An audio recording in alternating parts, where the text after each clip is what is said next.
Ngayon po itutuloy ko ang aking pag-Uber. Araw pa rin po ng linggo. Itutuloy ko lang kasi mayroon pa akong titirang oras para sa pagbiyahe ng Uber. Masarap po kasi ang bumiyahe. Hawak mo yung oras mo.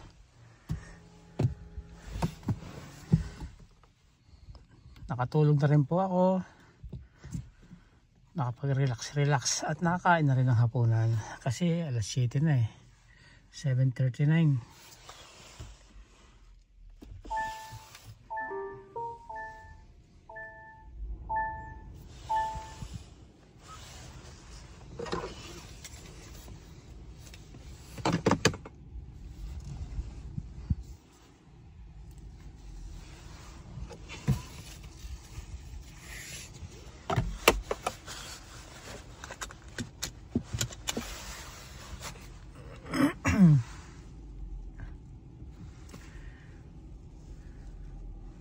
Ito po kanina 100, ano ba yung kanina? 161 ba yun?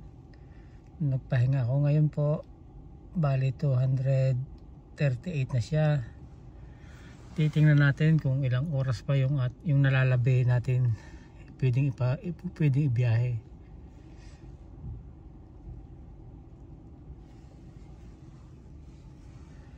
Ayun, may natitira pang 2 hours and 41 minutes.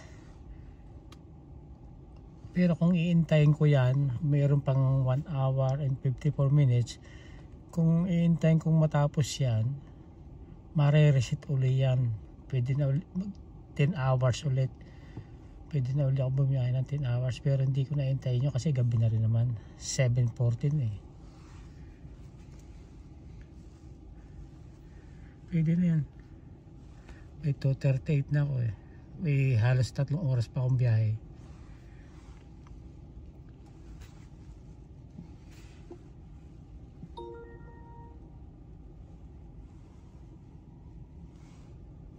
Uy, 15 pounds. Bilis ah. Head to your pickup at 76 Park Avenue South. Uy, ano yan? Bakit? Dalawa, sorry daw.